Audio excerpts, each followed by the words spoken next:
Oke, so basically sore ini kita mau ngobrol-ngobrol sambil nunggu-nunggu buka puasa dan lain-lain, sambil udah mungkin sebagian kerjaan sudah selesai, bisa sambil dengerin ini. So basically kita kan lagi dalam masa yang unprecedented ya, jadi kita nggak ada yang nyangka semua seluruh dunia bisa ngalamin ini, dan kita pengen mengupas lebih dari sisi sainsnya juga, dan tapi juga cukup cukup ringan dan cukup pop. Kebetulan ada hari ini yang gabung ada Irma Kurniawan ini PhD, lulusan dari University of Queensland, habis itu ke Oxford University, jadi majornya psychology.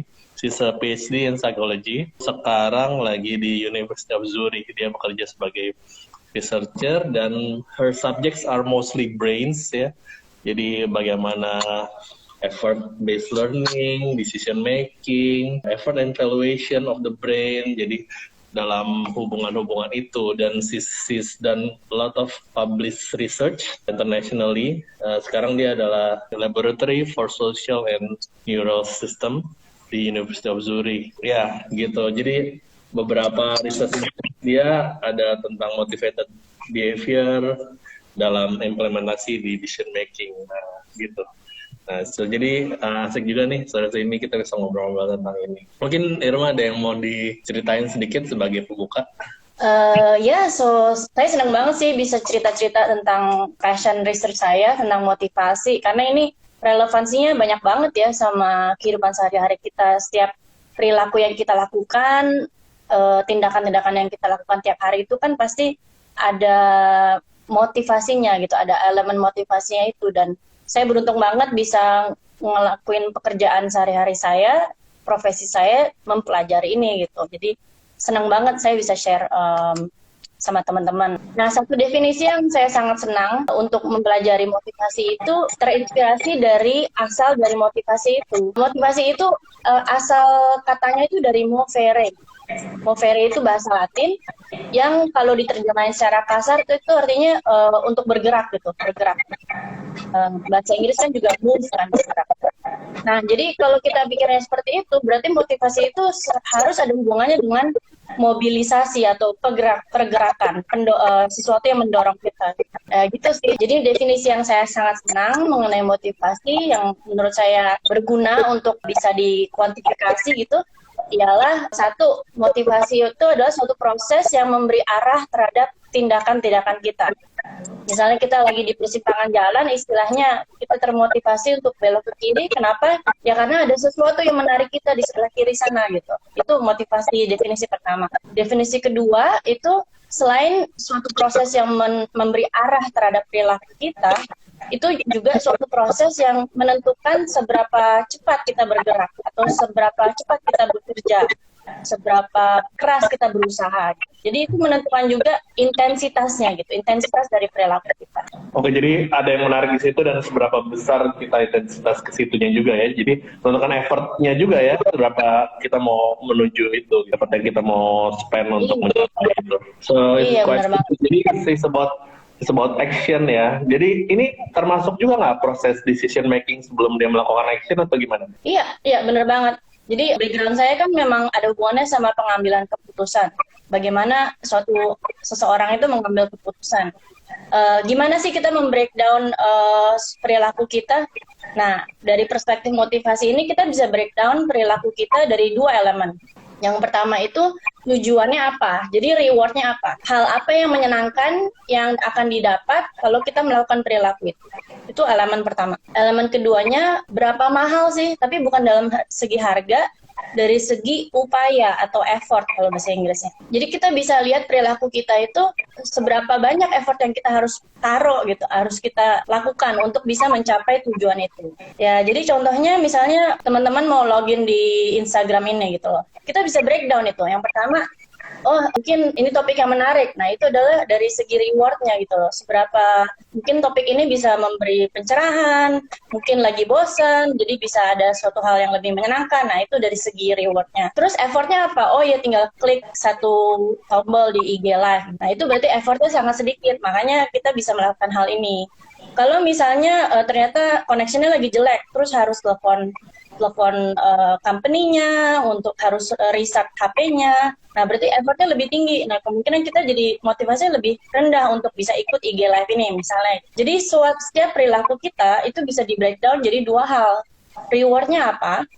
Terus effortnya apa? Ya, nggak semua, tapi kebanyakan perilaku kita itu bisa di breakdown seperti itu. Dan itu satu insight pertama yang saya pengen ceritain ke teman-teman gitu. Karena itu hal yang mungkin kita bisa bilang obvious, sangat jelas, common sense, cukup dipikir dengan nalar juga udah jelas, tapi kadang-kadang kita nggak sadar gitu. Dan makanya saya pengen cerita aja gitu sama kalian. Selalu ingat, setiap kali kita berperilaku, coba refleksi, oh rewardnya apa dan effortnya apa nih gitu. Dan itu kita jadi bisa lebih mengerti kenapa kita melakukan tindakan itu begitu. Jadi kita harus berbasis secara sadar juga rewardnya seberapa, effortnya seberapa. Jadi harusnya reward lebih gede dong supaya kita mau gerak ke situ. Kalau nggak malas. Ya kalau misalnya ternyata reward sama effortnya seimbang gitu. Nah, gimana habis itu? Iya, biasanya, jadi gini, biasa kita cari mengambil keputusan itu, jadi kan kita bisa lihat reward dan effort ini kayak sebagai cost-benefit analisis gitu kan. Kalau misalnya rewardnya melebihi effortnya, ya kita lakukan itu ya. Kalau seimbang, biasanya kita juga bisa melakukan itu. Dan pertanyaannya sekarang, dilema-dilema yang terjadi dalam hidup itu biasanya kita harus memilih antara misalnya dua tindakan, yang satunya dua-duanya sama-sama seimbang antara reward dan effortnya. Tapi yang satunya itu butuh effort gede untuk dapat reward yang gede, yang satunya lagi butuh effort kecil untuk dapat reward yang kecil juga. Biasanya misalnya kayak gitu. Misalnya contoh dari segi olahraga gitu ya. Kalau misalnya kita lari 5 km setiap 3 minggu sekali gitu, effortnya ya cukup besar lah ya, cukup besar.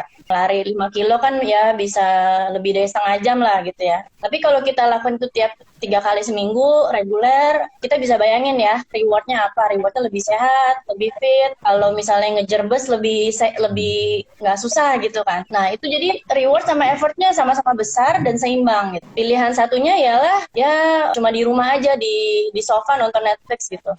Rewardnya besar juga sih, tapi kalau dari segi kesehatan mungkin rewardnya kurang besar ya, agak lumayan kecil lah gitu. Tapi effortnya juga kecil.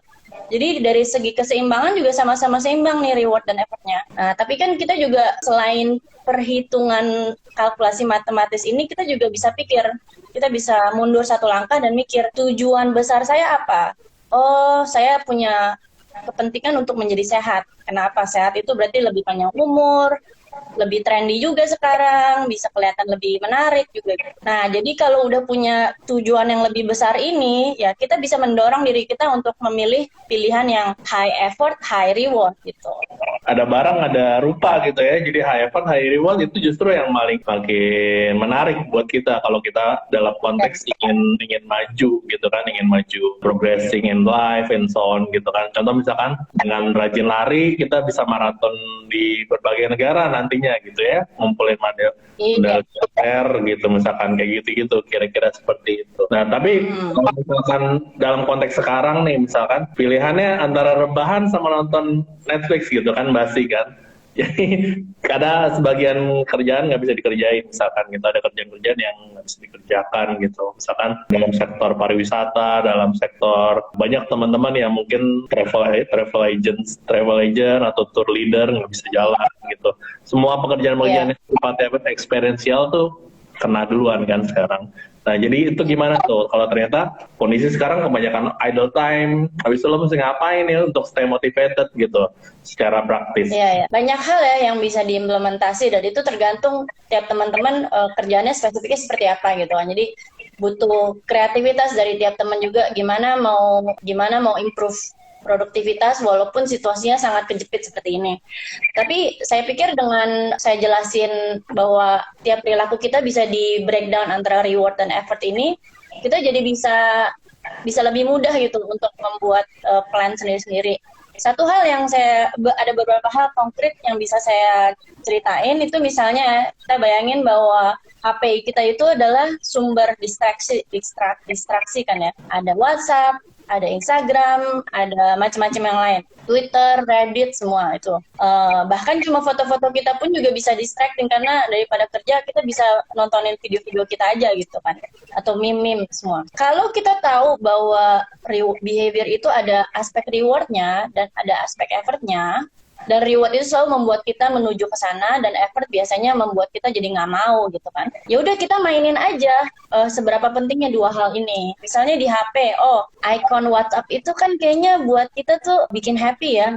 Warnanya hijau, terus kalau ada tombol merahnya itu wah jadi berarti ada message baru nih pengen dibaca gitu. Itu otak kita tuh udah mengasosiasikan itu secara otomatis bahwa itu adalah memberi perasaan pleasure gitu, dan ada brain chemicals yang keluar saat kita melihat icon itu. Nah, salah satu cara untuk membuat perasaan senang itu lebih sedikit turun sehingga kita nggak distracted, jadi kita nggak selalu pengen buka, itu adalah HP-nya diganti jadi grayscale. Mungkin teman-teman ada yang pernah tahu di setting HP itu kita bisa ganti sehingga tampilannya itu nggak berwarna lagi, tapi jadi grayscale. Dan apa yang terjadi, itu kita men-trick otak kita supaya perasaan pleasure yang keluar di otak saat kita melihat tampilan HP kita itu nggak setinggi seperti sebelumnya. Biasa teman-teman tahu kan kalau grayscale itu selalu lebih nggak menarik kalau warnanya benar-benar nyala. Nah, jadi untuk hal-hal yang sudah kita jelas mendistract kita bisa tipu otak kita supaya dilihat bahwa itu nggak segitu menyenangkannya kok, itu nggak segitu menariknya kok buat saya. Nah, menurut saya grayscale ini satu trik yang sangat gampang dan bisa dicoba sama teman-teman. Coba aja seminggu pasang grayscale dan coba kita lihat, pikir sendiri, hitung sendiri berapa sering kita jadi bisa menahan diri untuk nggak baca SMS, nggak baca WA. Itu satu hal ya. Itu bisa dicoba banget ya triknya ya. Jadi mungkin nanti malam juga bakal gue coba sebelum tidur gue jadi grayscale, ntar pas bangun gue nyalain warna lagi. Yang ngaruh ya.